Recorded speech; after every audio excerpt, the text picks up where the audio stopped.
దేవుని ఆరాధించే గురువుగా వాక్యంలో నుంచి ఒకసారి మాట మనం చదువుకుందాం.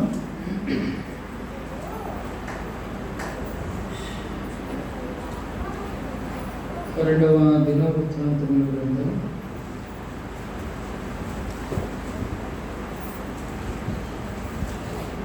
32వ అధ్యాయం.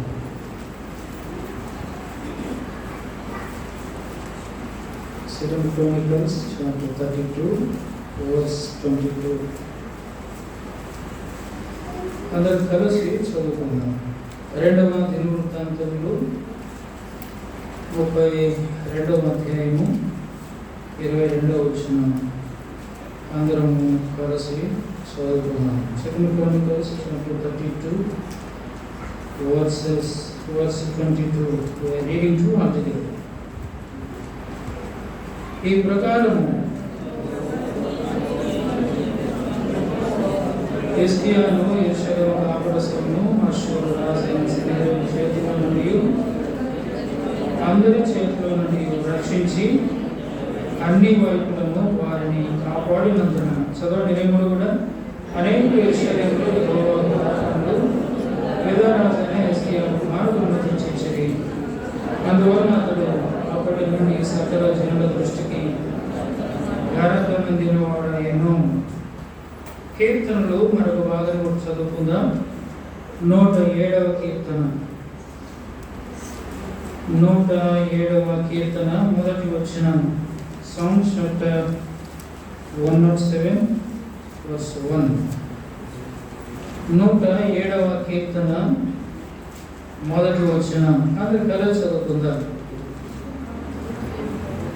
యెహోవా దయాళుడు, ఆయనకు కృతజ్ఞతాస్తుతులు చెల్లించుడి, ఆయన కృప నిత్యమును. ఆయన కృప నిత్యము ఉండును. ఈ చదవనటువంటి వాక్య భాగములు దేవుడు ఈ సమయంలో మనందరి కొరకై దీవించి ఆశీర్వదించును గాక. మనం చదువుతున్నటువంటి భాగంలో 107వ కీర్తన మొదటి వచనం చదవండి ఒకసారి. యెహోవా దయాళుడు, ఆయనకు కృతజ్ఞతాస్తుతులు చెల్లించుడి,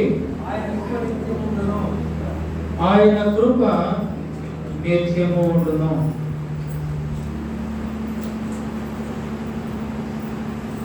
దేవుని యొక్క కృప ఎటువంటిది అంటే,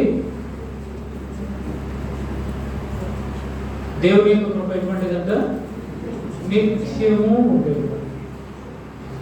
ఈ సంవత్సరం అంతా ఉన్నటువంటిది దేవుని కృప తన ప్రజలైనటువంటి వారి యొక్క జీవితంలో సంవత్సరములు దాటిన నూతన సంవత్సరంలోనికి వెళ్ళిన దేవుని యొక్క కృప ఎటువంటిది అంటే నిత్యము ఉండేటువంటిది. ఎందుకు మనం ప్రభుని స్తుతించాలి?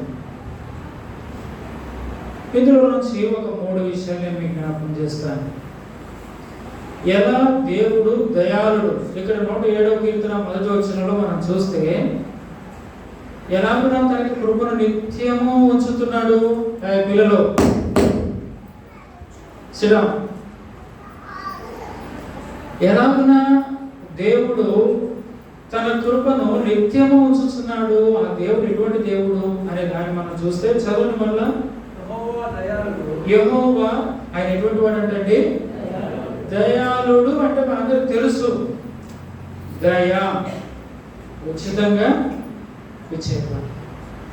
ఆయన దయాళుడు కాబట్టి కృప నిత్యము ఉంచుతున్నాడు. ఈ సంవత్సరం అంతా ఉంచాడు. కొద్ది సమయంలో నూతన సంవత్సరంలోకి వెళ్ళబోతున్నాం. ఆ యొక్క నూతన సంవత్సరంలో కూడా దేవుడు తన యొక్క కృపను నిత్యము ఉంచగలిగిన దేవుడు. ఎందుకు మనం ప్రభుని ఆరాధిస్తూ ఈ యొక్క పాత సంవత్సరంలో నుంచి అప్పుడే పేరు పెట్టేశాం కదా, పాత సంవత్సరంలో నుంచి క్రొత్త సంవత్సరంలోనికి దేవుడు నడిపించేది. ఆయన కృప నిత్యము ఉండేది. కాబట్టి తన ప్రజలమైనటువంటి మనం ఏం చేసేవారు అలా పంపించాలా? ఇప్పుడే ఓకే. రూబెన్ అలాగే మోసెస్ బ్రదర్ మోజెస్. కాబట్టి ఎఫ్రైట్ మొగడు లాప్తి. కాబట్టి దేవుని యొక్క కృప ఇటం నిత్యము ఉండేటువంటిది. ఎలాగో ఆయన యొక్క కృప తన ప్రజలైనటువంటి వారి పట్ల నిత్యము ఉంటుంది. మనం చదువుకున్నటువంటి మొట్టమొదటి భాగం చదవండి. రెండవ దినవృత్తాంతములు 32వ అధ్యాయం 22వ వచనం చదవండి. ఎవరైనా దేవుని యొక్క సన్నిధిలో ఎవరు నిర్లక్ష్యం ఉండొద్దండి. అందరూ అలర్ట్ గా ఉండండి. నిద్ర వచ్చే సమయం కాబట్టి అలర్ట్ గా ఉండండి. దేవుని వాక్యం వైపు ఈ సమయంలోనే కేంద్రీకరించండి. మనస్సు వాక్యాన్ని విని వాక్యానుసారంగా ఆరాధన చేయడానికి మనం సిద్ధపడితే ప్రభు మనలను మన కుటుంబాన్ని ఆశీర్వదిస్తాడు. ఏది రాత్రంతా నిద్రగాచి దేవుని ఇంట్లో ఉండి దేవుని ఇంట్లో ఉండి నిర్లక్ష్యంగా ఉండి నూతన సంవత్సరం ప్రవేశించిన అది మనకు ఆశీర్వాదమే మాత్రం కాదు. కాబట్టి ఉన్న కొంత సమయం వాక్యం పైన మనం ఫోకస్ చేద్దాం. కాబట్టి అలాగే అందరూ కూడా అలర్ట్ గా ఉండాలని మనం చూస్తున్నాం. చదవండి 32వ అధ్యాయం 22వ వచనం. ఈ ప్రకారము యెహోవా హిజ్కియాను యెరూషలేము కాపురస్తులను అందరి చేతిలో నుండి రక్షించి అన్ని వైపులను వారిని కాపాడినందున చాలండి. ఇక్కడ మనం చూస్తే ఒక్క మాట నేను తలపురం జ్ఞాపకం చేస్తాను. అన్ని వైపుల నుంచి దేవుడు కాపాడాడంట. ఎవరిని? అదే ఆ చదివి వచ్చిన మీద మీరు కూడా అవగాహన ఉంటే నాకు వెంటనే ఆన్సర్ చెప్తాను. హిజ్కియాను దేవుడు ఏం చేశాడంట? అన్ని వైపుల నుంచి కాపాడాడంట. అన్ని వైపుల నుండి దేవుడు కాపాడగలిగినటువంటి దేవుడు హిజ్కియాను కాపాడు. అసలు వాస్తవంగా హిజ్కియా అంటే బైబిల్లో 3 హిజ్కియాలు ఉన్నారు. అది కొంచెం నేను మీకు దీని గురించి కొన్ని విషయాలు చెప్పి నేను ముందుకు వెళ్తాను. చూడండి, ఎజ్రా గ్రంథము 2వ అధ్యాయం 16వ వచనంలో ఒక హిజ్కియా కనబడతాడు. చూడండి, బైబిల్ తీయమన్నప్పుడు చక్కగా బైబిల్ అటు ఇటు చూసుకోవడం కాదు.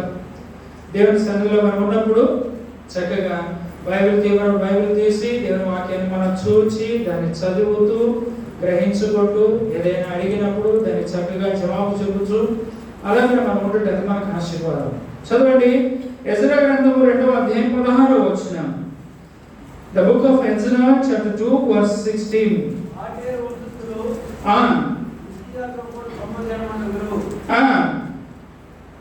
అక్కడ అంటాడండి, ఈ యొక్క హిజ్కియా ఎవరు అని అంటే చెరలో నుండి తిరిగి వచ్చినటువంటి వారిలో ఒక కుటుంబమునకు మూల పురుషుడైనటువంటి హిజ్కియా. ఇంకొక ఆధారం నేను మీకు చెప్తాను. నెహెమియా గ్రంథం 7వ అధ్యాయం 21వ వచనం. The book of Nehemiah chapter 7 verse 21. చూడండి, ఈయన బబులోను చెరలో నుండి తీసుకుని వచ్చినటువంటి వారిలో కుటుంబస్తులలో చెరలో నుండి తిరిగి వచ్చినటువంటి వారి కుటుంబస్తులలో ఒక మూల పురుషుడిగా ఎంచబడినటువంటి హిజ్కియా ఈయన గురించి ఇంకొక వచనం నెహెమియాలో కూడా రాయబడి ఉంది. చదవండి అన్నమాట 7:21.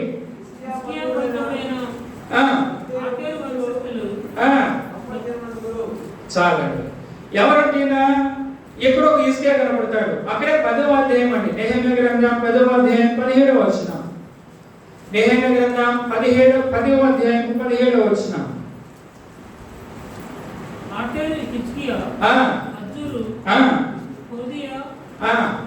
చాలు.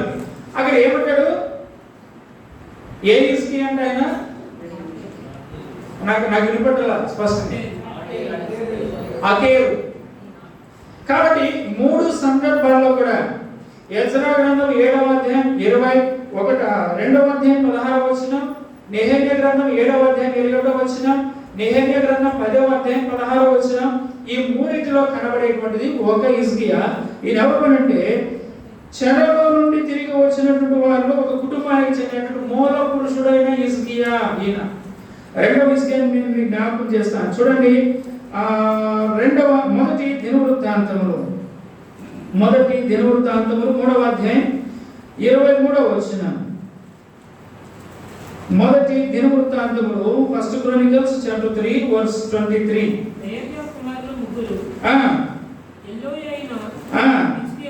నెహమ్యా కుమారులలో ఒక కుమారుడు హిజ్కియా. చదవండి. నెహమ్యా కుమారులు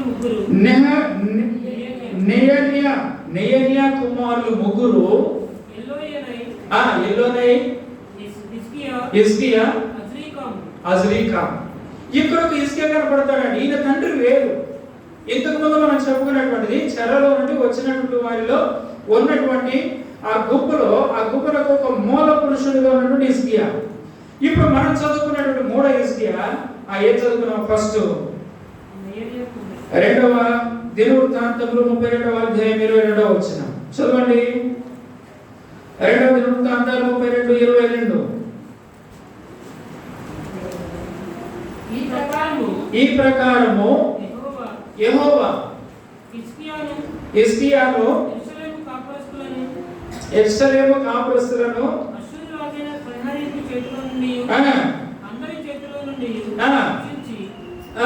అన్ని వైపులను వారిని కాపాడినందున అనేకులు యెరూషలేములో యెహోవాకు అర్పణలను యూదా రాజైన హిజ్కియాకు కానుకలను తెచ్చి చాలు. నలువైపులా. ఇప్పుడు ఇదే హిజ్కియా మరలా 2వ రాజుల గ్రంథము 20వ అధ్యాయంలో కూడా కనపడతాడు. మొదటి రాజుల 2వ రాజులండి, మొదటి రాజులు అనుకుంటా. మొదటి రాజుల గ్రంథము 2వ రాజుల గ్రంథం 20వ అధ్యాయంలో కనపడతాడు. ఈ హిజ్కియా ఒకటే. కానీ మొదటి రాజుల గ్రంథము రాసినటువంటి ఆయన ఇర్మియా రాస్తూ వచ్చాడు. రాజుల గ్రంథము ఇర్మియా రాస్తూ హిజ్కియాని జ్ఞాపకం చేస్తూ వచ్చాడు. రాజుల గ్రంథంలో దినవృత్తాంతాలు రాసినటువంటిది ఎజ్రా రాస్తూ వచ్చాడు.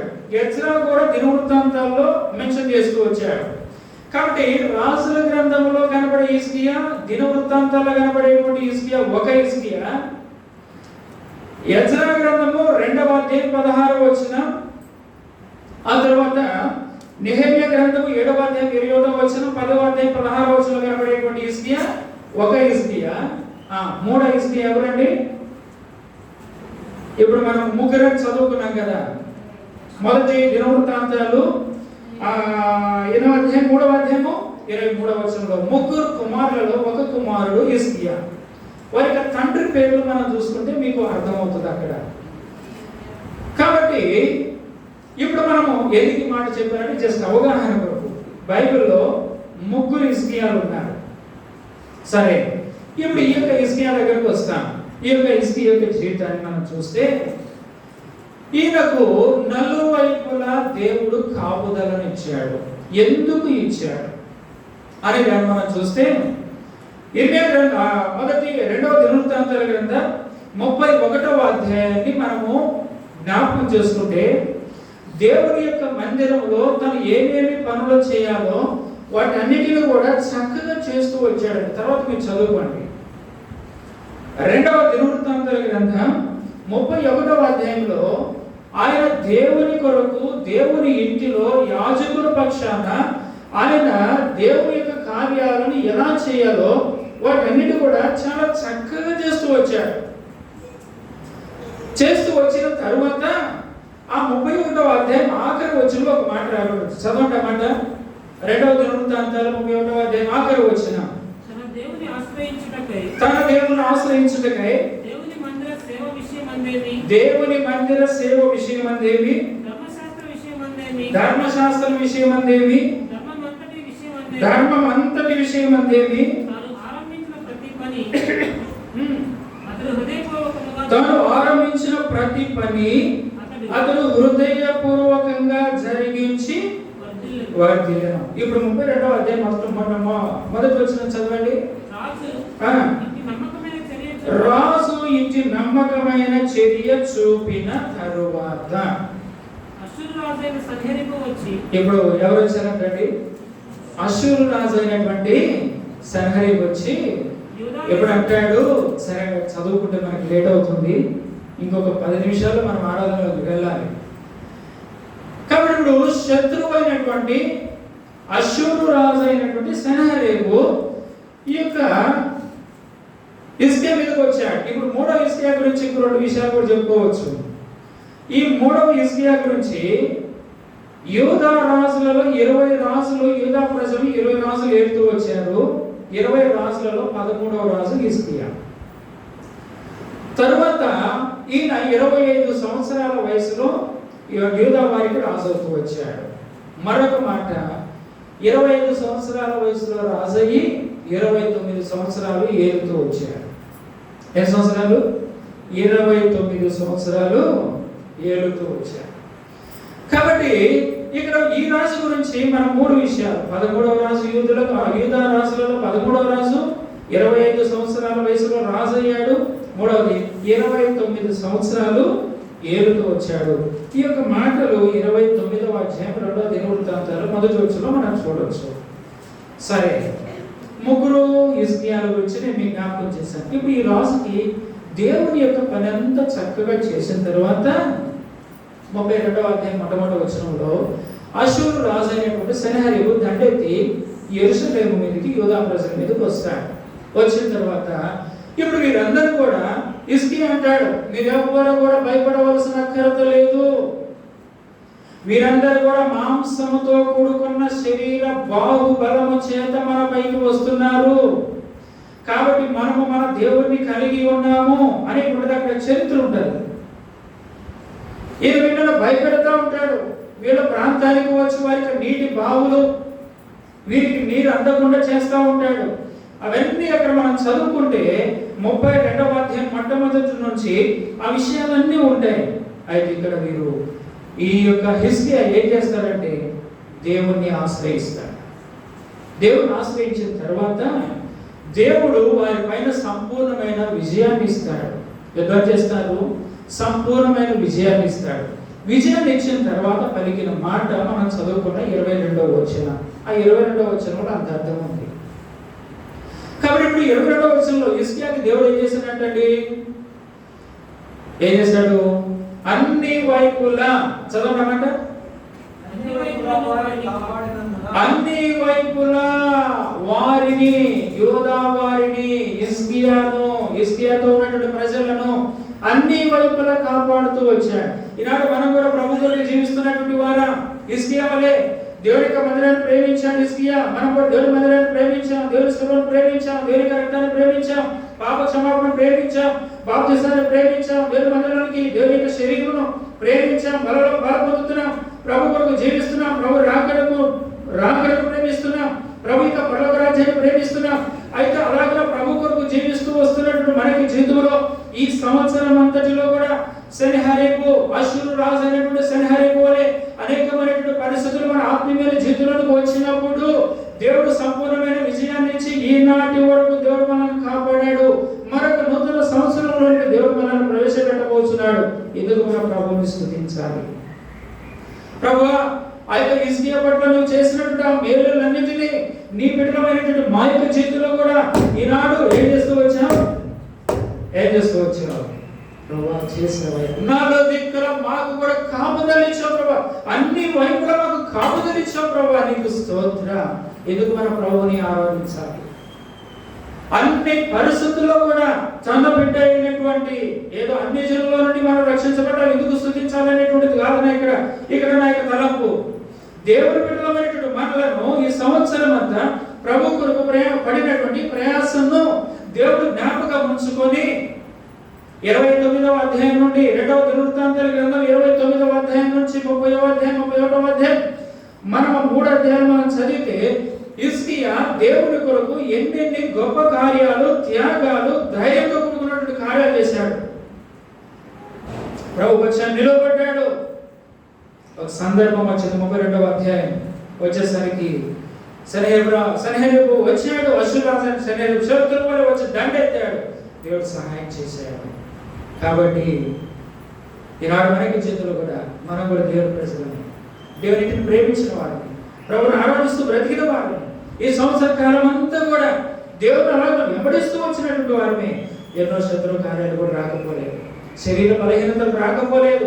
మన కుటుంబం పైన, మన బిడ్డల పైన, సంఘంలో సెనహరీబు, అష్షూరు రాజు అయినటువంటి సెనహరీబు వలె మన పైన కూడా ఎన్నో పరిస్థితులు వచ్చినాయి. అయినప్పటికీ దేవుడు ఏం చేశాడండి?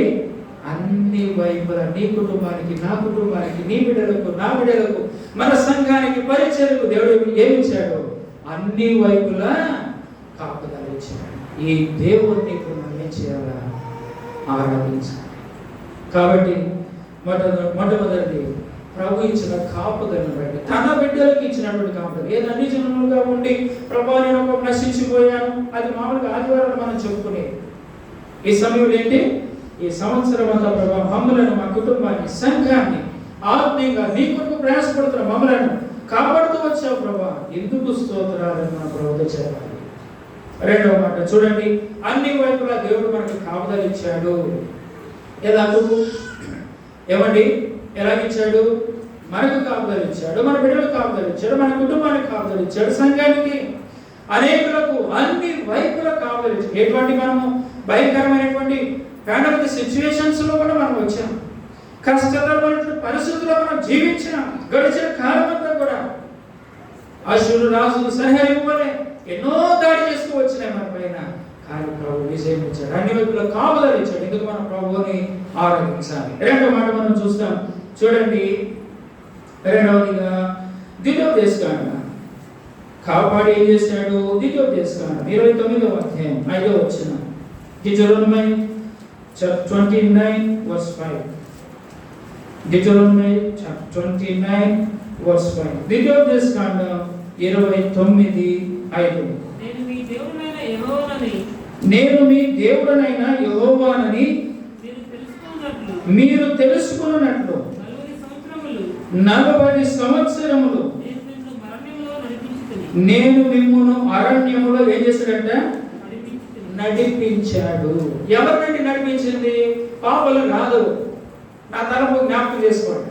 నా తలపు ఏంటంటే అన్యజనులు కాదు, నశించిపోయేవాడు కాదు, తన ప్రజలైనటువంటి వారిని ఇందాక ఏం చేశాడు? హిజ్కియాని దేవుడు కాపాడాడు, అన్ని వైపులా కాపాడాడు. ఇప్పుడు రెండవదిగా మనం చూస్తాం, ఏం చూస్తాం అక్కడ? ఇప్పుడు రెండవదిగా మనం ఏం చూస్తాం? నడిపించాడు. ఎవరు నడిపించాడండి? తన ప్రజలైన వారు నడిపించాడు. ప్రభువా, నన్ను, నా బిడ్డలను, నా కుటుంబాన్ని, సంఘాన్ని, మమ్మల్ని మీ బిడ్డలుగా చేసుకుంటూ వచ్చావు ప్రభువా. అన్ని పరిస్థితుల్లో కూడా నేను మిమ్మల్ని ఏం చేశాను? అక్కడ ఎక్కడ వరకు వస్తారు? మోయాబు మైదానం వరకు వస్తారు. ద్వితీయోపదేశకాండం ఇశ్రాయేలు ప్రజలు. కాబట్టి తన ప్రజలైన వారిని నడిపించిన దేవుడు ఈనాడు తన ప్రజలమైన మనల్ని కూడా దేవుడు రెండవది ఏం చేశాడండి? నడిపిస్తూ వచ్చాడు. ఎందుకు మనం దేవుడిని ఆరాధించాలి? మూడవ మాట మనం చూస్తాం రండి. విలాప వాక్యములు 3వ అధ్యాయం 23వ వచనం. Lamentations chapter 3 verse 23. అనుదినము నూతనముగా ఆయనకు వాత్సల్యత పుట్టుచున్నది. ఇర్మియా గ్రంథం పక్కనే ఉంటుందండి. ఇర్మియా గ్రంథం అయిపోయిన వెంటనే విలాప వాక్యాలు చదవండి. అనుదినము మా ఎడల నీకు నూతనమైన వాత్సల్యత పుట్టుచున్నది. మీరు ఎంతైనా చూశానండి, ఎంతైనా నమ్మదగిన దేవుడుగా ఉండి కాపాడుతూ వచ్చాడు. తన ప్రజలను కాపాడినట్లుగా మనల్ని కూడా కాపాడాడు. రెండవది, ఎంతైనా నమ్మదగిన దేవుడుగా ఉండి తన ప్రజలైనటువంటి ఇశ్రాయేలును నడిపించినట్లుగా ఈ సంవత్సరం అంతా మనల్ని నడిపించాడు. ఇంతవరకు నడిపించాడు. ఇక ముందు కూడా కాపాడగలిగిన దేవుడు, తర్వాత నడిపించగలిగిన దేవుడు. మూడవది, ఈ ప్రభువు మనకి జీవితంలో ఎంతైనా నమ్మదగిన. కాబట్టి ఈ యొక్క 3 తలపులు మన హృదయంలో ఉంచుకొని ప్రభువుని మనము ఆరాధిస్తాం. 107వ కీర్తన మొట్టమొదటి భాగంలోకి వచ్చేద్దాం రండి. 107వ కీర్తన మొదటి వచనం. 107 మొదటి వచనం. యెహోవా ఎవరంట? అన్ని వైపులా కాపుదల ఇచ్చేటువంటి దయాళుడు. ఆయన తన ప్రజలైనటువంటి వారిని నడిపించగలిగిన దయాళుడు. ఆయన ఎంతైనా నమ్మదగినటువంటి దేవుడు, దయాళుడు. యెహోవా దయాళుడు, ఆయనకు కృతజ్ఞతాస్తుతులు ఆరాధన చేయండి అంటున్నాడు దేవుడు. ఈ సంవత్సరం అంతా కాపాడగలిగిన దేవుడు, ఈ సంవత్సరం అంతా నడిపించగలిగిన దేవుడు. తర్వాత మూడవదిగా ఎంతైనా నమ్మదగిన దేవుడు. కాబట్టి యెహోవా దయాళుడు. చదవండి, ఆయనకు కృతజ్ఞత చెల్లించండి. తర్వాత చూసారా, ఈ సంవత్సరమే కాదండి, ఇప్పుడు నెక్స్ట్ ఇయర్ లో దేవుడు మనల్ని ప్రవేశపెట్టబోతున్నాడు. ఆరాధన చేసినప్పుడు మనం ఇంక 10 నిమిషాల్లో మనం ఆరాధనలో నూతన సంవత్సరంలోనికి, ఆరాధనలో నుండి నూతన సంవత్సరంలో ప్రవేశించబోతున్నాం. కాబట్టి యెహోవా కృప నిత్యము.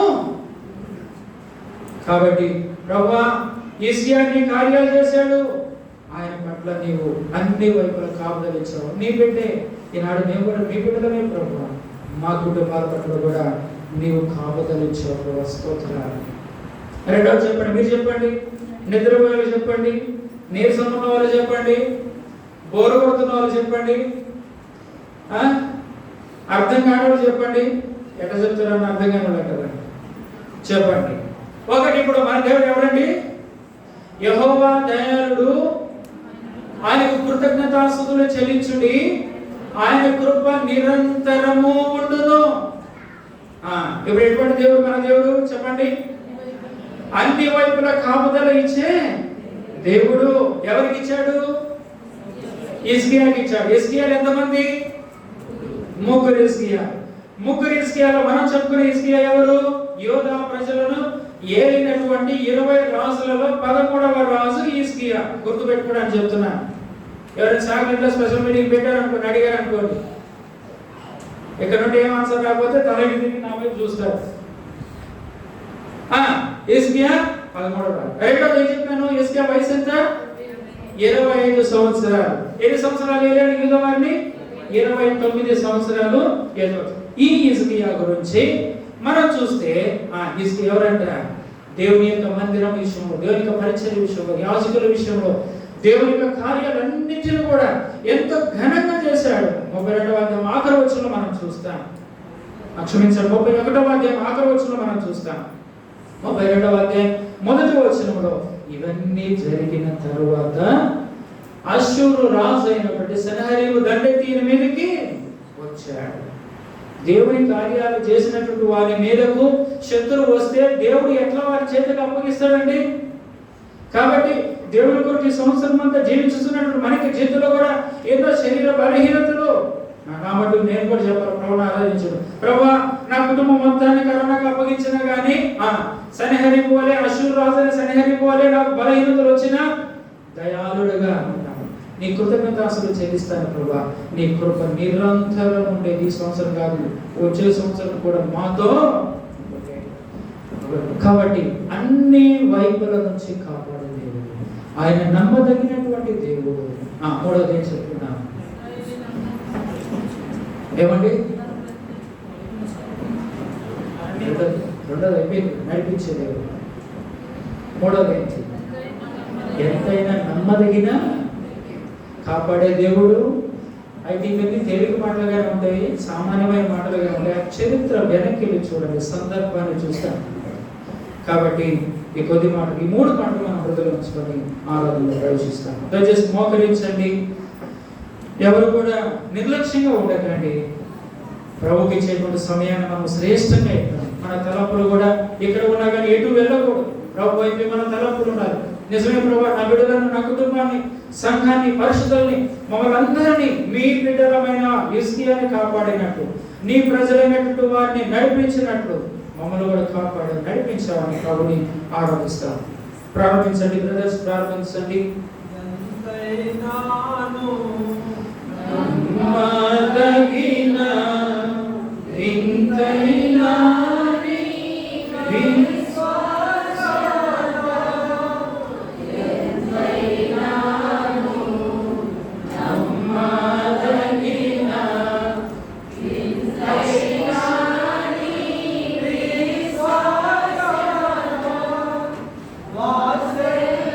పంపించేస్తారా కప్స్ అన్ని?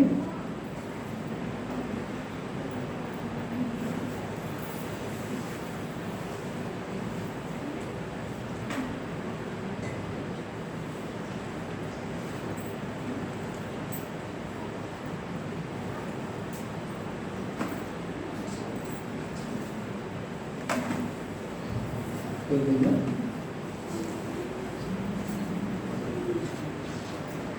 దీని వాక్యం నుంచి కొన్ని మాటలు మనం చూస్తాం. రండి, దీని వల్ల పాల్పొందే ముందు దీని వాక్యంలో నుంచి కొన్ని మాటలు మనం చదువుకుందాం. అందరూ కూర్చోవాలి దయచేసి. అన్న కొంచెం బయట కూడా ఎవరు ఉన్నారో వాళ్ళందరినీ లోపల పంపించండి. ఎవరు కూడా వ్యర్థంగా బయట ఉండొద్దు, అటు ఇటు తిరగొద్దు. ఒక సమయంలో దేవుని యొక్క బలలో పాల్పొందేటువంటి సమయంలో దేవుని వాక్యాన్ని ప్రతి ఒక్కరు వినాలా. లోపలికి వచ్చి కూర్చోండి దయచేసి.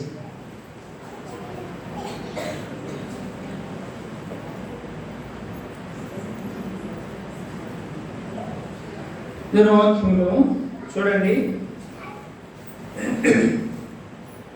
ఎహెజ్కేలు గ్రంథము 18వ అధ్యాయం. The book of Ezekiel, chapter 18, verse 31. అందరం కలిసి చదువుకుందాం. ఎహెజ్కేలు గ్రంథం 18వ అధ్యాయము. మనం 1కి క్లోజ్ చేసుకోవాలి. ఇప్పుడు దాదాపు 20 నిమిషాల తక్కువ 1 అయింది. 20-1 అయింది. ఇప్పుడు 18వ అధ్యాయము, ఎహెజ్కేలు గ్రంథము 18వ అధ్యాయము 31వ వచనం. 18:31 అందరము కలిసి చదువుకుందాం. అతని తండ్రి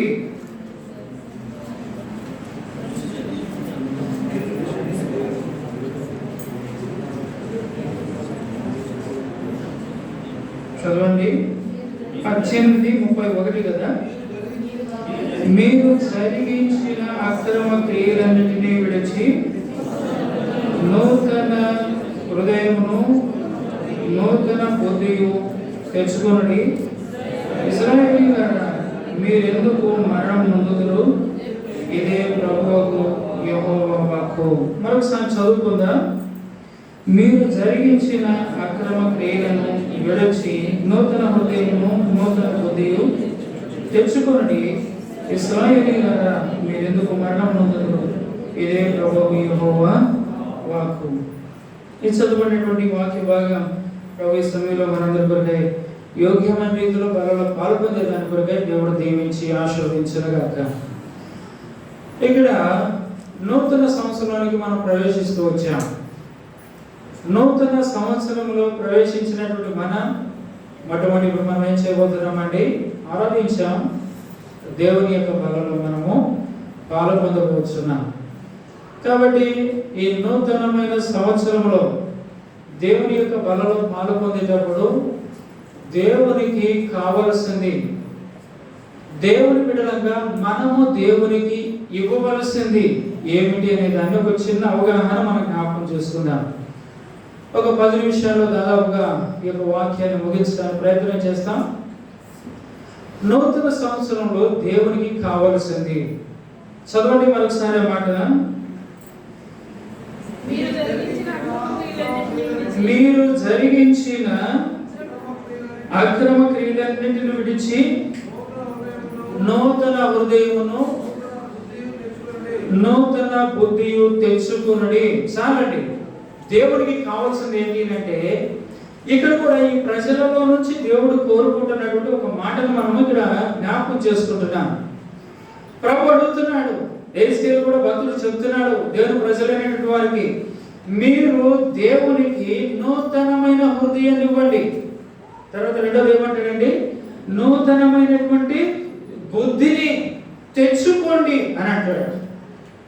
ఏమండి, ఏదైనా అవసరం ఇంట్లో అవసరమైంది అనుకోండి, పల్లెటూరులో కొంచెం బాగుంటుంది ఆ యొక్క వాతావరణం, చెప్పుకోవడానికి చూడడానికి కూడా. అబ్బా కొంచెం బియ్యం ఉంటే కొంచెం ఇవ్వు, వేసి మళ్ళీ నేను తెలుసుకున్నప్పుడు నీకు ఇస్తాను. లేకపోతే ఏదైనా ఇంకా చీప్గా మనం చెప్పుకుంటే ఇదిగో ₹10 ఇస్తామా, పక్కింటి మనం తెచ్చుకుంటాం. అవసరతను బట్టి దాన్ని మనం తెచ్చుకుంటాం. స్త్రీలు చక్కగా ముసుగేసుకోండి, సెల్ ఫోన్ సైలెంట్లో పెట్టుకోండి, జాగ్రత్తగా మెలుగుగా కొద్దిసేపు ఉండాలని మనం చేస్తున్నాం.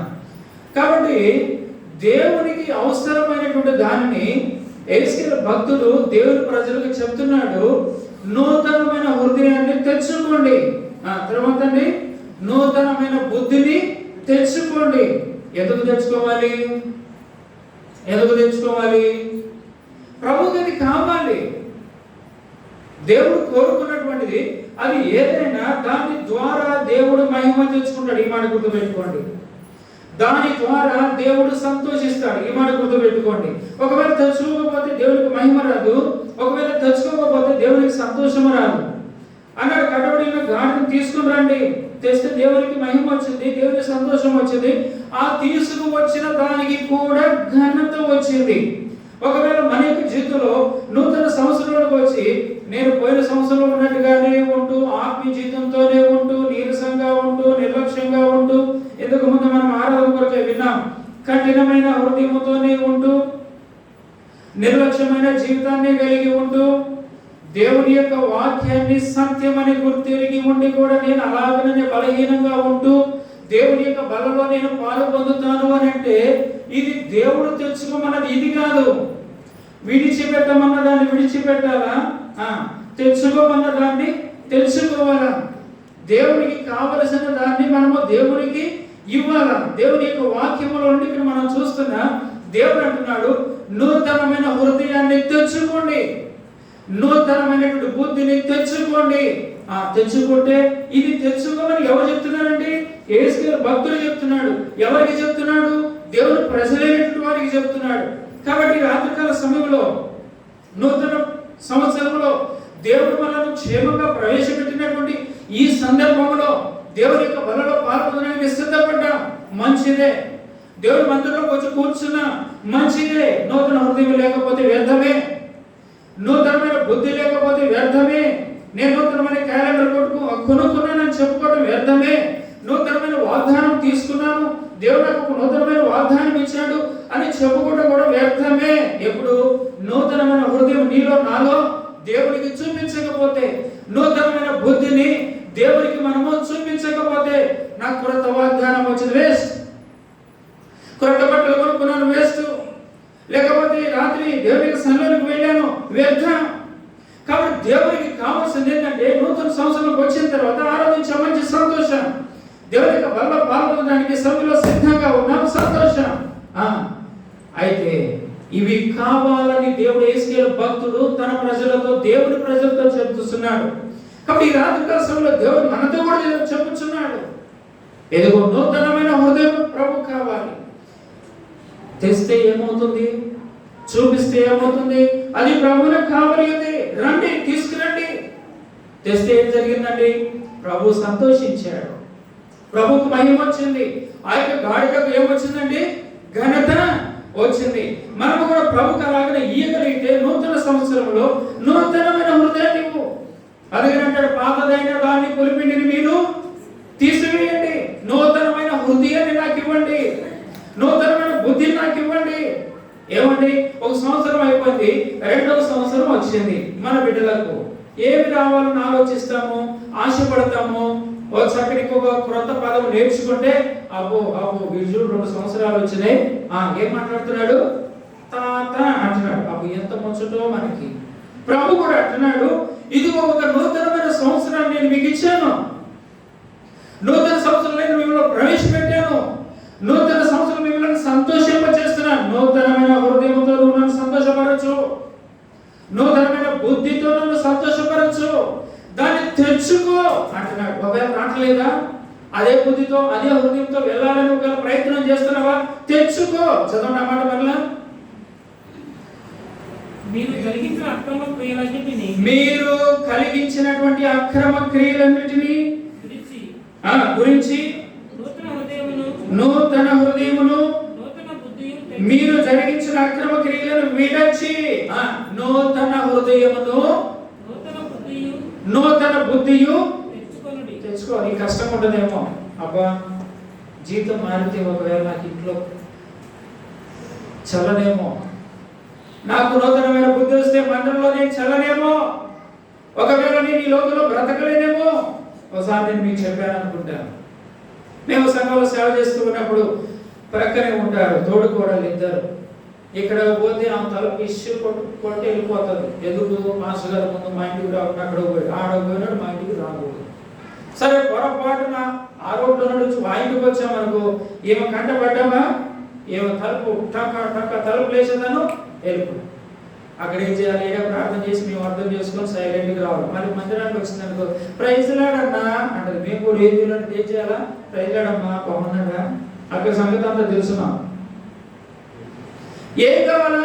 ఒక ఏంటమ్మా పరిస్థితి ఏంటి? సమాధానం ఉండు, చక్కగా ఉండండి, సమాధానం ఉండండి అంటే అన్నా నీకు తెలియదు. ఒకసారి బయటపెట్టి నేను అడిగాను, అన్నా నీకు తెలియదు. అట్లా కనుక ఉండకపోతే, ఆ బుద్ధితో కనుక ఉండకపోతే, ఆ హృదయంతో ఉండకపోతే ఈ ఇంటిలో నేను కాపురము. ఒకవేళ పాత సంవత్సరంలో ఉన్నట్టు కానీ ఈ సంవత్సరంలో కూడా ఉండి నేను బలలో పాలు పొందుతానంటే ఇక్కడ కూడా దేవుడితో కాపురం చేయలేవు. ఆత్మీయ మనలో అభివృద్ధిలోనికి రాదు. దేవునితో కాపురం చేయాలా, దేవుడితో మనం కలిసి ఉండాలా. సరే, నూతనమైన హృదయాన్ని తెచ్చుకో, నూతనమైన బుద్ధిని తెచ్చుకో. ఇప్పుడు నూతన సంవత్సరాన్ని ఎవరు ఇచ్చారండి? మనకు భారతదేశంలో ఉన్నటువంటి శ్రీహరికోటలో ఉన్న సైంటిస్టులు వచ్చి మనకు అది ఇచ్చారా? మనుషులు లేకపోతే ఏమన్నా ఇంకోటి ఏదైనా ఇచ్చిందా? నూతన సంవత్సరాన్ని ఎవరు ఇచ్చారు? దేవుడే మనకి ఇచ్చాడు. ఇప్పుడు దేవుడు అడుగుతున్నాడు, నేను మీకు నూతన సంవత్సరాన్ని ఇచ్చాను కదా, నూతనమైన హృదయానికి వల్ల పాల్గొనబోతున్నాడు కదా, నూతనమైన బుద్ధిని నాకు ఒకరు రావట్లేదా? తెచ్చుకో, బలవంతంగా తెచ్చుకో. నీ హృదయాన్ని మార్చుకో, నీ యొక్క స్వభావాన్ని మార్చుకో, నీ బుద్ధిని మార్చుకో. నూతనమైనది నాకు ఇచ్చి అప్పుడు బల దగ్గరకు రా. మొదటి దినవృత్తాంతాలు 28వ అధ్యాయం 10వ వచనం చూడండి. మొదటి దినవృత్తాంతాలు 28:10 పరిశుద్ధ స్థలముగా ఉండుటకు ఒక మందిరమును కట్టించుటకై యెహోవా నిన్ను కోరుకొనిన సంగతి మనస్సునకు తెచ్చుకో. ఏం తెచ్చుకోవాలంట? దేవుడు నిన్ను కోరుకున్నాడు అనేది మనసుకు తెచ్చుకో. అర్థమవుతుందా? అది బయట ఎవరో కొంతమంది మాట్లాడుకున్నారు. దయచేసి రండి బ్రదర్స్, అయ్యా రండి, బ్రతిలాడుతున్నాం, రండి లోపలికి వచ్చి కూర్చొని వచ్చిన కాసేపు దేవుడి మాటలు వినండి. కృత సంవత్సరంలోకి వచ్చాం, అందరి దగ్గర ఉంటే రాదు, వాక్యం వింటే వస్తుంది. కాబట్టి దేవుడు అంటున్నాడు, నూతనమైన హృదయాన్ని తెచ్చుకో, నూతనమైన బుద్ధిని తెచ్చుకో. అయితే ఎందుకు అంటున్నాడండి ఈ మాట? ఎవరికి దేవుడు ఇస్తాడు ఇది? గుర్తెరగాల. ఏ గుర్తెరగాల? చదవండి, మళ్ళా చదవండి. మొదటి దినవృత్తాంతములు 28వ అధ్యాయం 10వ వచనం. పరిశుద్ధ స్థలముగా ఉండుటకు ఒక మందిరాన్ని కట్టించుటకై యెహోవా నిన్ను కోరుకునేటువంటి సంగతిని మనస్సునకు తెచ్చుకో. మనసులో తెచ్చుకో. ఏం తెచ్చుకోవాలా? దేవుడు నిన్ను కోరుకున్నాడు. ఎందుకు కోరుకున్నాడు?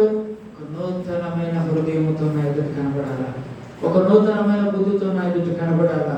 అలా కనబడగలిగేటువంటి ఆత్మీయతను దేవునికి నువ్వు చూపిస్తే బలలో పాల్గొంటు. లేదు ప్రభా, నా బుద్ధి ఇంతే, నా జీవితం ఇంతే, ఆ కుక్క తోక ఏదో సామెత ఒకటి ఉంది కదా, ఎవడో తీసుకొచ్చి గొట్టం కట్టాడంట. దేనికి? కుక్క తోక తిన్నగా చేయాలని ఏం చేశాడంట? తీసుకొచ్చి గొట్టం కట్టాడంట. గొట్టం కట్టి వారం రోజులు ఉంచాడు. తర్వాత ఓడ చేసిన తర్వాత ఏమైందంట మళ్ళా. అందుకని అంటారు సామెత ఏమంటారండి? కుక్క తోక తర్వాత ఇంకోటి ఉంది, అది పెట్టేదేనంట. ఎప్పుడన్నా చూడు. ఏంటది? గొర్రె తోక. అట్లుండకూడదు ఆత్మీయ జీవితం. దేవుడు ఒక నూతన సంవత్సరంలో ప్రవేశపెట్టినప్పుడు, ఒక సంవత్సరం మన బిడ్డకు వచ్చిన తర్వాత రెండో సంవత్సరంలో ఇంకొక మాటలు, ఇంకో హృదయాన్ని మనం చూడాలని చూస్తాం. ఆశపడతామా లేదా? ఏమండి? నిద్రపోయే ఆకులు అన్నీ చెప్పండి. 5 సంవత్సరాలు వచ్చినాయి.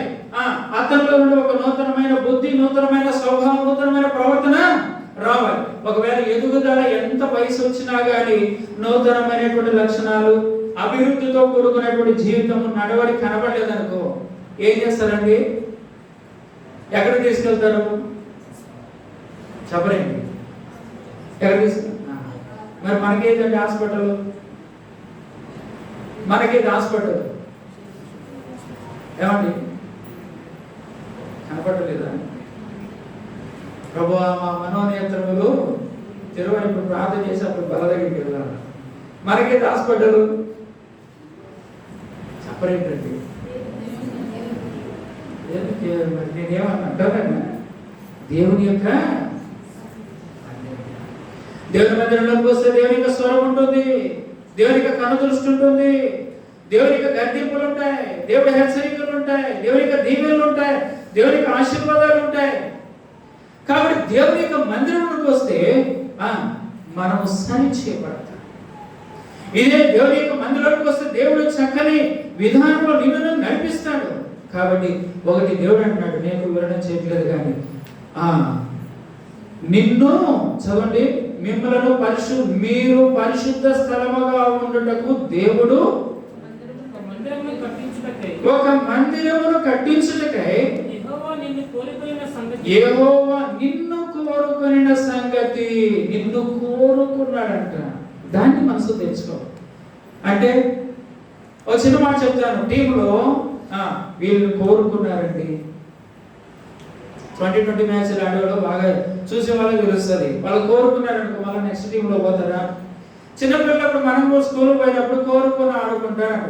ఆ కోరుకున్న తర్వాత ఇంకా మన పక్క టీంలోకి వెళ్తారా? వెళ్తారండి? చెప్పండి, వెళ్ళదు కదా. దేవుడు అన్నాడు, పరిశుద్ధ స్థలముగా నేను మీలో నివాసం ఉండడానికి నేను మిమ్మల్ని కోరుకున్న సంగతిని మనసులకు తెలుసుకోండి. నేను నిన్ను కోరుకున్నా.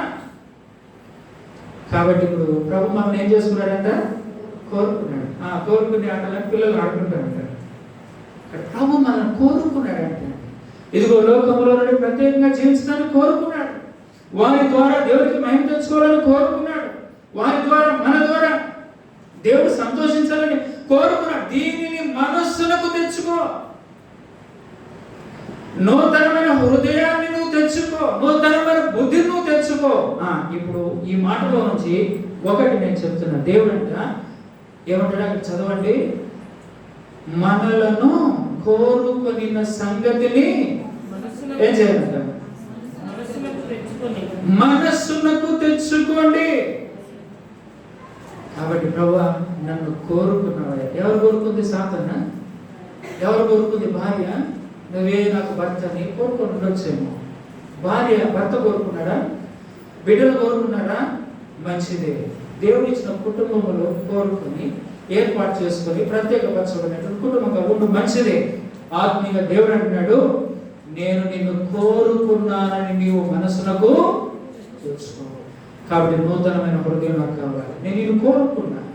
నీలో నాకు నూతనమైన హృదయం కావాలి, నూతనమైన బుద్ధి కావాలి. నూతనమైన సంవత్సరం నా ద్వారా నువ్వు పొందుకోవడం కాదు, నూతనమైన వాగ్దానాన్ని పొందుకోవడం కాదు, నూతనమైన క్యాలెండర్ కొనుక్కోవడం కాదు, నూతనమైన సార్వత్రిక వాగ్దానం తీసుకుని ఇంట్లో తగిలించుకోవడం కాదు, నూతనంగా ఒక ఇంటికి లేకపోతే మందిరానికి మనం రంగులు వేసుకోవడం కాదు, నూతనంగా ఏదో చేయటం కాదు. నీ హృదయాన్ని నేను కోరుకున్నా, నిన్ను కోరుకున్నా. పరిశుద్ధ స్థలముగా నీవు నాకు ఉండటానికి నిన్ను కోరుకున్న సంగతిని నీవు మనస్సునకు తెలుసుకో. ప్రభు వాస్తవమైన నువ్వు నన్ను కోరుకున్నా. మరి ప్రభు మనం కోరుకున్న తర్వాత సాతానుడు వచ్చి ఇదిగో రావా కొంచెంసేపు నేను నిన్ను కోరుకుంటున్నానంటే ఏమని చెప్పాలా? ప్రభు నన్ను కోరుకున్నాడు అనే సంగతిని మనం ఏం చేయాలంట? మనస్సును తెలుసుకోండి. బహు జాగ్రత్తగా నూతన సంవత్సరంలో ప్రభు గురించి జీవించాలా. అలాగే ప్రభు యొక్క బల్ల మనం పాల్గొందా. రెండవది మీకా గ్రంథం 6వ అధ్యాయం 5వ వచనం. ప్రభువు మీకా చాప్టర్ 6 verse 5. నా జనులారా యెహోవా నీతి కార్యములను మీరు గ్రహించునట్లు మోయాబు రాజైన బాలాకు యోచించిన దానిని బేయోరు కుమారుడైన బిలాము అతనికి ప్రత్యుత్తరముగా చెప్పిన మాట షిత్తీము మొదలుకొని గిల్గాలు వరకు జరిగిన వాటిని చాలండి. ఇది అందరికి అర్థం కాదు, కానీ సంఖ్యాకాండం 22వ అధ్యాయంలో దీని గురించినటువంటి చరిత్ర ఉంటుంది. తర్వాత మీరు సంఖ్యాకాండం 22వ అధ్యాయం చదువుకోండి. అయితే అక్కడ ఉన్నటువంటి చరిత్ర ఏంటి? బాలాకు రాజు మాట విని బిలాము అతని వెంట వెళ్ళి ఏం చేస్తాడు, దేవుని ప్రజలైనటువంటి వారిని శపించు శపించు శపించు అని బాలాకు రాజు బిలాము దేవుని ప్రవక్తతో చెప్తాడు. చెప్పినప్పుడు ఈ బిలాము ఏం చేస్తాడండి, అక్కడికి వెళ్ళి అయ్యా దేవుడు ఏమి కూడా శాపవచనాలు వారికి పలకమైన దేవుడు నాకు చెప్పటం లేదు. అయితే ఇక్కడ అంటాడు, బిలాముని మీరు జ్ఞాపకం చేసుకోండి, మనసులకు తెచ్చుకోండి. బాలాకు దగ్గరకు వెళ్ళినటువంటి బిలాముని మీరు జ్ఞాపకానికి తెచ్చుకోండి. ఏం చేశాడంటే బాలాకు దగ్గరికి వెళ్ళి బిలాము దేవుడికి అవిధేయంగా నడుచుకున్నాడు. అవిధేయంగా నడుచుకున్నటువంటి యెహోషువ గ్రంథం 14వ అధ్యాయం వెళ్ళేసరికి సోదెగాడైన బిలాము అంటాడు, ఫిలిష్తీయుల చేతిలో ఆయన చనిపోతూ వస్తాడు. కాబట్టి ఆ మాటలు మీరు మనసులోకి తెచ్చుకోండి. అర్థమవుతుందా? వాళ్ళలో పాల్పొందేటువంటి మనం ఈ మాట చాలా మందికి అర్థం కాకపోవచ్చు. సంఖ్యాకాండం 22వ అధ్యాయం తర్వాత చదువుకుంటే మీకు అర్థమవుతుంది అది. కాబట్టి అన్య దేశపు రాజు అయినటువంటి బాలాకు మాటను దేవుని ప్రవక్త అయినటువంటి బిలాము నమ్మి వెళ్ళి ఆయన వెంట తిరుగుతాడు. తిరిగినప్పుడు దేవుడు అంటాడు, ఓ బిలాము జాగ్రత్త, ఆ బాలాకు అన్య దేశపు రాజు నా ప్రజల మీదకి యుద్ధానికి వస్తున్నాడు, శపించమంటున్నాడు, నువ్వు మాత్రం వాళ్ళని చెప్పు. కానీ ఏం చేస్తాడు ఆయన, ఫస్ట్ ఒక 2 పంపిస్తాడు, తర్వాత ఒక 5 పంపిస్తాడు, తర్వాత ఒక 10 మందిని పంపిస్తాడు. అయితే ఏం చేస్తాడంటే 5 మనుషులను చూసి వాళ్ళ చేతుల్లో ఉన్నటువంటి ఆ యొక్క వెండి బంగారం వస్త్రాలను చూసి వెళ్ళిపోతాడు. కాబట్టి ఆ బిలాముకు జరిగిన దాన్ని మనసుకు తెచ్చుకోండి. ఈ సమయంలో దేవుని వల్ల పాల్పొందేటప్పుడు ఇక్కడ నేనంటాను, పడిపోయేటువంటి పతనాన్ని, దేవుని బిడ్డలమై ఉండి పడిపోయేటువంటి పరిస్థితులను మనసుకు తెచ్చుకొని పడిపోకండి. ఈ మాట నేను ముగిస్తాను. ఇక్కడ దేవుని బిడ్డలమైనటువంటి మనము సాతాను చేసేటువంటి కుతంత్రములలో పడిపోకుండా జాగ్రత్తగా ఉండండి. బిలామును మనసుకు తెచ్చుకోండి. అర్థమైందనుకుంటా. కాబట్టి నూతన సంవత్సరంలో నూతనమైన హృదయం, వాస్తవమే ప్రభువా, నూతన హృదయం రావాలి. వాస్తవమే ప్రభువా, బిలాము గురించి నూతన బుద్ధి మనకు రావాలి. దీనితో దేవుని యొక్క బలలో మనము పాల్గొందాం. 3వ మాట చూడండి, హెబ్రీయులకు రాసిన పత్రిక 10వ అధ్యాయం 32వ వచనం. Hebrews chapter 10:32.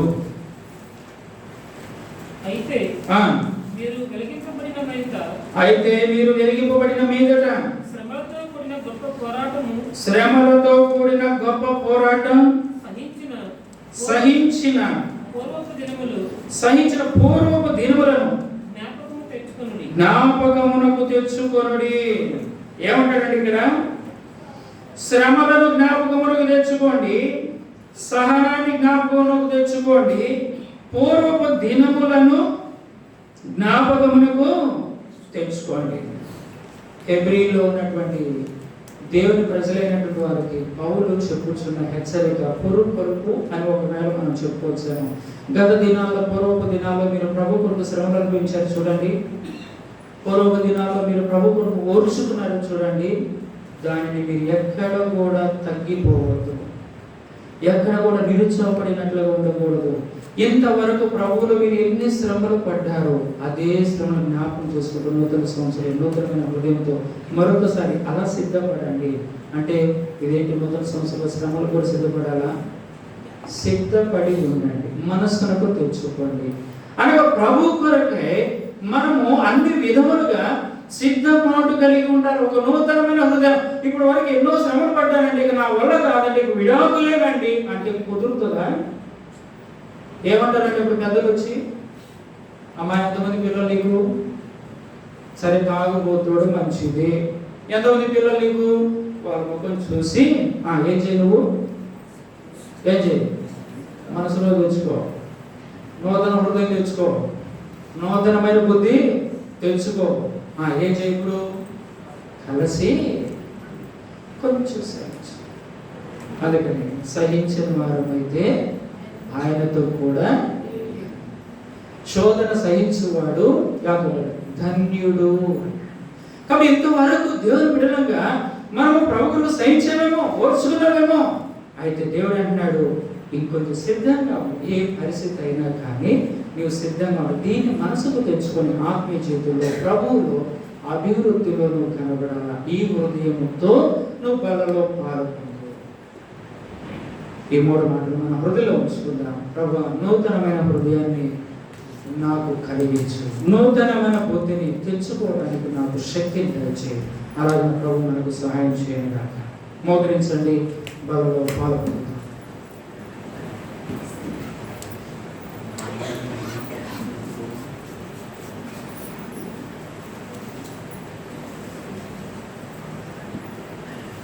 అందరూ ముఖాల మీదకు వచ్చి ప్రార్థన చేసుకోండి. ప్రభా, నూతనమైన హృదయం తెచ్చుకోవడానికి నాకు కృప దయచేయి, నూతనమైన బుద్ధి తెచ్చుకోవడానికి నాకు కృప దయచేయి. ఈ 3 అంతుల అనుభవంలో నన్ను బలపరచు. మరొక మార్క్స్ వార్త 7:37 తీసుకుని ఉండండి. ఇంకొకటి కీర్తన 31:19 తీసుకుని ఉండండి. నిర్గమకాండం 33:19 చదవండి. ఆయన నా మంచితనం అంతయు నీ ఎదుట కనపరచెదను. ఎవరికి ఇచ్చాడండి ఈ మాట? దేవుడు భక్తుడైనటువంటి మోషే. మనకు కూడా ఇస్తాడు. భక్తుడు మోషేకి కాదు, తన మంచితనాన్ని అందరినీ చూపించేది. మోషే వలె జీవిస్తే మనకు కూడా దేవుడు తన యొక్క మంచితనం అంతటిని మనకు కూడా ఇస్తాడు. కాబట్టి మోషే వలె మనందరం కూడా జీవించి దేవుని యొక్క మంచితనాన్ని అంతటిని కూడా ఈ సంవత్సరం అంతట్లో మనం పొందుగాక. 2వ మాట చదవండి. మార్క్స్ వార్త 7:37. ఈయన సమస్తమును బాగుగా చేసి ఉన్నాడు. ఏమండి, ఎన్ని అద్భుత కార్యాలు, ఆశ్చర్య కార్యాలు చేసినాడు యేసు ప్రభు వారు. ఆయనకు అసాధ్యం అనేది ఏమీ లేదు. అయితే అక్కడ మార్క్స్ వార్త 7:23 అనుకుంటా ఏమన్నాడు చదవండి ఒక మాట. మార్క్ 7:23 అదే అధ్యాయంలో లోపల నుండి బయలు వెళ్ళి 23 మార్క్ 7:29 చూడండి. లేకపోతే అందుకైన ఈ మాట చెప్పినందున దయ్యము నీ కుమార్తెను వదిలిపోయినదని ఆమెతో చెప్పింది. సరే, ఇక్కడ చాలా అద్భుతమైనటువంటి కార్యాలు చేస్తాడు.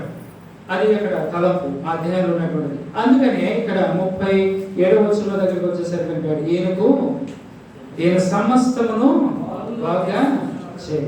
నమ్ముట నీ వలన అయితే నమ్మువానికి సమస్తము కూడా. అంటే మనం కూడా దేవుని బిడ్డల మీద కూడా చాలా పరిస్థితుల్లో నమ్మకాలు ఉంటాం. దేవుడి పైన మనం నమ్మకం ఇచ్చితే మనము మన పక్షాన్ని ఏం చేస్తాడంట? సమస్తమును కూడా బాగుగా చేస్తాడు ప్రభు. అలాగే మనందరికీ సంఘానికి సహాయం చేయగాక. కీర్తన 31:19 చదవండి. నీ యందు భయభక్తులు గలవారి నిమిత్తము నీవు దాచి ఉంచిన మేలు ఎంతో గొప్పది. దేవుడు దాచించిన మేలు మనము పొందుకోవాలి అంటే అక్కడ దేవుడు ఒక కండిషన్ పెట్టాడు. ఏం పెట్టాడండి? దేవుని యందు భయభక్తులు కలిగి ఉంటే చాలు. ఎవరికి ఇస్తాడంటే దాచించిన గొప్ప మేలు? ఎవరైతే దేవుని యందు భయభక్తులు కలిగి ఉంటారో వారికి దేవుడు దాచించిన మేలులన్నీ ఇస్తాడు. ఒకవేళ భయభక్తులు లేకపోతే మామూలుగా టేబుల్ మీద ఉన్నది పెట్టడం వేరు, లోపల ఫ్రిడ్జ్లో ఉన్నది తీసుకొచ్చి లేకపోతే డబ్బాలో ఎక్కడో దాచిపెట్టి ఉన్నదాన్ని తీసుకొచ్చి ఇవ్వటము అంటే అది దేని చూపిస్తుందంటారు? నా ట్రైనింగ్లో ఒక మాట గుర్తొస్తుంది. సేవకురాలు అక్క ఆమె వాళ్ళ ఇంట్లో ఉన్నటువంటి ఫ్రిడ్జ్లో ఉన్నది తీసుకొచ్చి నాకు ఇస్తే అక్కడ అన్నారు అనమాట, మొత్తానికి సేవకురాలు యొక్క ప్రేమ సంపాదించుకున్నారు ఎఫ్రాయిం. ఎందుకంటే ఆ సేవకురాలకి అక్క అంత స్ట్రిక్ట్గా ఉంటుంది అనమాట, చాలా కఠినంగా ఉంటుంది, తొందరగా నమ్మదు అనమాట. ఎవరైనా వస్తే ఏంటి వచ్చారేంటి, కాంపౌండ్లోకి వచ్చారు, మధ్యలోకి వచ్చారు ఏంటి అట్లా ఆ మాట వింటేనే ఇంకా అక్కడ చేతులు ఇట్లా అనుకోవాలి, అట్లా ఉంటుంది. సరే, దాచి ఉంచిన దాన్ని ఎవరికి ఇస్తారు అంటే ప్రేమ పొందుకున్న వారికి దాచి ఉంచిన మేలు దేవుడు ఇస్తాడు. మనం కూడా దాచిపెట్టి ఎవరికి ఇస్తామంటే ఎదురుకునేట్టు తినేస్తాడు. కానీ రెండవ వచ్చేంత వరకు అది దొరకవనుకోండి, అప్పుడు మనం ఏం చేస్తాం? దాచిపెట్టాలి. ఎందుకు దాచిపెట్టే మనసు నీకెందుకు వచ్చింది? వారి పైన నీకు ఎక్కువ ఎదురుగా ఉన్న వారికంటే ఎక్కువ ప్రేమ నీకు ఉంది కాబట్టి దాచిపెట్టేలా పెడతాము. కాబట్టి భయభక్తులు కలిగి ఉంటేనంట దేవుడు ఎంతో ప్రేమను చూపిస్తాడు. దేవుని ఎంత దాల్చిన దాన్ని తీసుకొని వచ్చి మనకి ఇస్తారండి. అది ఒక ప్రత్యేకతను కూడా చూపిస్తుంది. దాచిపెట్టిన దాన్ని తీసుకొచ్చి పెట్టడం అంటే అది ఒక ప్రత్యేకతను కూడా చూపిస్తుంది. కాబట్టి ప్రభు తన ఎడల మనం కూడా భయభక్తులు కలిగి ఉందము కనుక, అలాగనే దేవుడు మన కొరకు, మన సంఘం కొరకు, మనందరి కొరకు ఏమైతే దాచించాడో వాటన్నిటిని మనం పొందుకోవాలంటే మనం ఎలా ఉండాలండి? భయభక్తులు కలిగి ఉండాలి.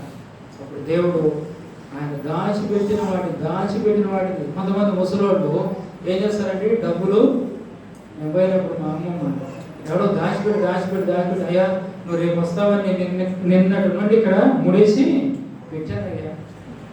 దాచిపెట్టి ఉంచి ఇచ్చినటువంటిది ఎంతో ప్రేమతో ఇచ్చేవాడు దేవుడు. అంటే భయభక్తులు కలిగి ఉంటే ప్రేమతో ఇస్తాం. ప్రేమతో ఇచ్చేది వేరు, మామూలుగా ఇచ్చేది ప్రభు. అలాగిన మన సంఘానికి, మన కుటుంబాలకు ఈ మూడంతుల ఆశీర్వాదం దయచేయగాక. మనందరము ఈ సమయంలో వాగ్దానాలు తీసుకుంటాం. ఒక పాడుతూ ఉండగా మొట్టమొదట మందిరం కొరకై ఒక వాగ్దానాన్ని తీస్తాం. ఆ తరువాత మనందరం కూడా వాగ్దానం తీసుకుంటాం. ఎందుకంటే 2 దినాల్లో పెద్దవారికి తెలుసు, పాత విశ్వాసులకి భక్సింగ్ గారు బ్రతుకున్నటువంటి దినాల్లో సంఘాలకి టైంకి వెళ్ళగా సంఘానికి ఒక వాగ్దానం వచ్చేసేది. దానికి సంఘంలో ప్రార్థన చేసుకునే వాళ్ళు దాని కొరకు ప్రార్థించారు. ఇప్పుడు ఈ దినాల్లో అవన్నీ లేవు కాబట్టి మన సహవాస క్రమంలో సంఘం అంతా బాప్తిసాలు తీసుకునేటప్పుడు నూతన సంవత్సరం మొట్టమొదటి దేవుని మందిరానికి ఒక వాగ్దానం తీసి అందరూ తీస్తారు. కాబట్టి ఈ సంవత్సరం మరి దేవుడు మన మందిరం కొరకే మరి ఏం వాగ్దానం ఇస్తున్నాడు చిన్న ప్రార్థన చేసుకొని మనము మందిరం కొరకే వాగ్దానం తీసి తర్వాత మనకు వాగ్దానం ఇస్తున్నాడు. గత సంవత్సరం దేవుడు మనకి ఇచ్చిన వాగ్దానం మందిరానికి ఋతువుల ప్రకారం వర్షం కురిపించేదను, దీవెనకరము వర్షములు కురియను. ఎస్కేలు 34:26 దేవుడు మనకి ఇచ్చాడు సంఘానికి. ఎప్పుడు? పోయిన సంవత్సరం 2021. ఈ సంవత్సరం అనకూడదు కదా. కాబట్టి ఋతువుల ప్రకారం ఏ సమయంలో ఎట్లా అకరతలు ఉన్నాయో వాటన్నిటిని కూడా ప్రభు తీరుస్తూ వచ్చారు. ప్రభుని స్తుతిస్తాం, మీరు కూడా స్తుతించండి. ఈ సంవత్సరం ప్రార్థన చేసుకొని మొట్టమొదటి మందిరానికి ఒక వాగ్దానం తీద్దాం. ఆ తర్వాత మనందరం కూడా వాగ్దానం తీసుకుంటాం. ప్రార్థన. ప్రేమ కలిగిన తండ్రి, సార్వత్రిక సంఘ వాగ్దానం కొరకే ప్రభావ మీరు మాకు ఇచ్చినటువంటి వాక్య భాగాన్ని స్తోత్రాలు. నా మంచితనం అంతయో మీరు కనపరిచారు. మోషేకి ఇచ్చిన వాగ్దానం, మోషే వంటి జీవితం సంఘముగా మేమందరం జీవించి ప్రభావ ఈ యొక్క వాగ్దానం ఆశీర్వాదాన్ని మేమందరం సంఘంగా పొందుకోవడానికి సహాయం చేయండి. రెండవది, ఈయన సమస్యను బాగా చేయగలిగేవాడు ప్రభావ మీకు అసాధ్యమైన దేవుడు. మీరు ఏదైతే బలహీనంగా కనబడుతుందో దాన్ని ఏదైనా మీరు ప్రభావ బాగుగా చేయగలిగేవాడు. అలాగే సంఘమును మమ్మలను ప్రభావ మా తండ్రి బాగు చేసి మమ్మల్ని బలపరచమని మీ యొక్క దీవెనలు మాకు స్వస్థతలు, ఆరోగ్యములు, ఆశీర్వాదాలు మాకు దయచేయమని ప్రార్థిస్తున్నాను. మూడవదిగా నీ ఎందు భయభక్తులు కలిగిన వారి నిమిత్తం నీవు దాచించిన మేలు ఎంతో గొప్పది ప్రభా మీరు సెలవిస్తూ వచ్చారు. అలాగే నా భయభక్తులు కలిగి ఉంటే దాచిపెట్టిన మేలులు సంఘముగా మాకు, సార్వత్రిక సంఘం మాకు ఇవ్వగలరు. అలాగే సాయం చేయండి ప్రభా. మా తండ్రి అందరం వ్యతిరేకులకై వాగ్దానం కూడా తీసుకొని చూడగా ప్రభా మీ చిత్తంలో ఏమైతే మీరు దాచించున్నారో దాన్ని మాకు దయచేసి ప్రభా వ్యతిరేకులకై మీరు దీవించమని వ్యక్తిగతంగా మేమందరం కూడా వాగ్దానం తీసుకొని చూడగా వాగ్దానం ఇచ్చి నెరవేర్చే దేవుడు మా కుటుంబాల్లో మాకు జీవితాల్లో నెరవేర్చే సహాయం చేయమని యేసుక్రీస్తు నామములో ప్రార్థించున్నాము తండ్రి. ఆమేన్.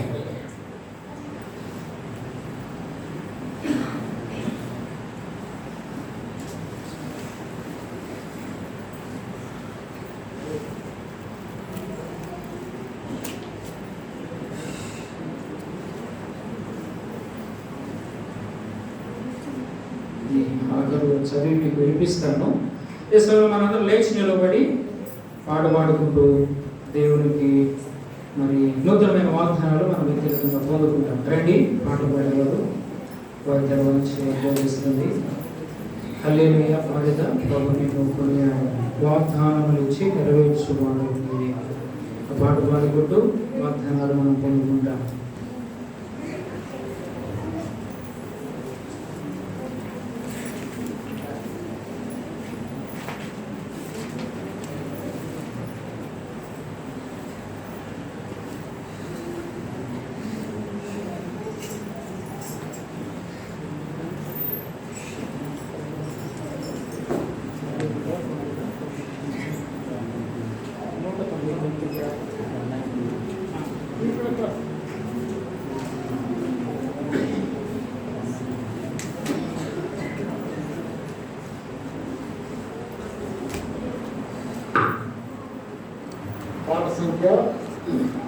148.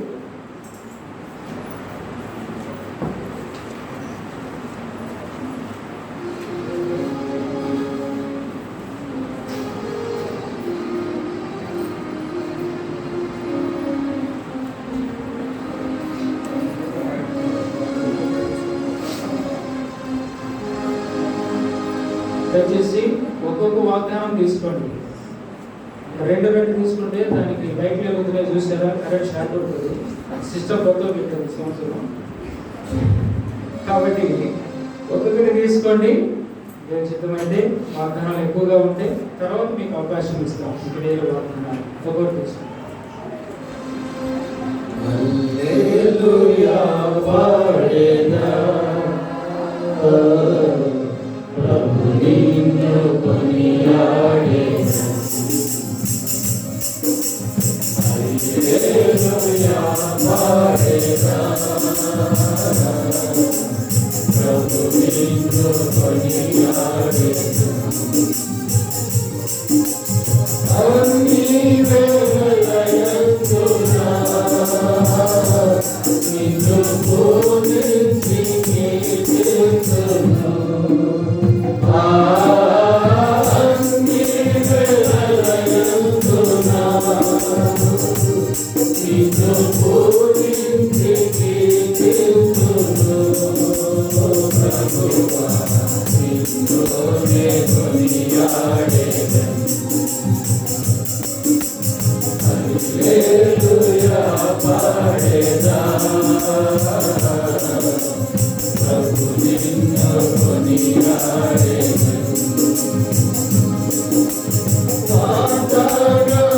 వాగ్దానములానికి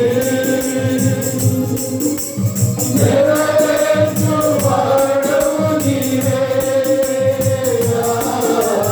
వాగ్దానములానికి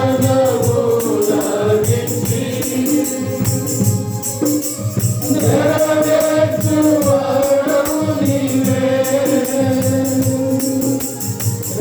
నమ్మకమైన దేవా నన్ను కాపాడువాడవు నీవే. నమ్మకమైన దేవా నన్ను కాపాడువాడవు నీవే. ప్రభువా నిన్నునే కొనియాడేదను. హల్లెలూయా పాడేదా ప్రభు నిన్ను కొనియాడేదను. హల్లెలూయా పాడేదా ప్రభు నిన్ను కొనియాడేదను. నాదు శత్రువులను పడద్రోయువాడవు నీవే. నాదు శత్రువులను పడద్రోయువాడవు నీవే.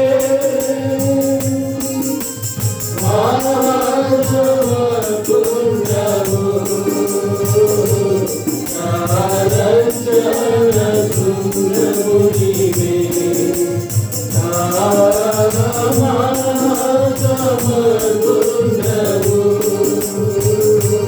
నా రక్షణ శృంగము నీవే. ప్రభువా నిన్నునే కొనియాడేదను. హల్లెలూయా పాడేదా ప్రభు నిన్ను కొనియాడేదను. హల్లెలూయా పాడేదా ప్రభు నిన్ను కొనియాడేదను. ఎందరో నిన్ను చూసిరో వారికి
కొనియాడెదను.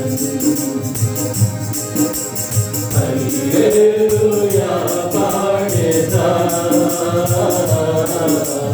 ప్రభు నిన్ను కొనియాడెదను. నాదు శత్రువులను పడగొట్టు వాడవు నీవే. నాదు శత్రువులను పడగొట్టు వాడవు నీవే. మహాసముద్రుడవు నా రక్షణ శృంగము నీవే. మహాసముద్రుడవు నా రక్షణ శృంగము నీవే. ప్రభువా నిన్నునే కొనియాడెదను. హల్లెలూయా పాడెదా,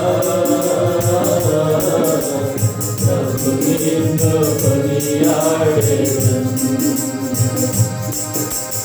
హల్లెలూయా పాడెదా, ప్రభు నిన్ను కొనియాడెదను. కూర్చోండి.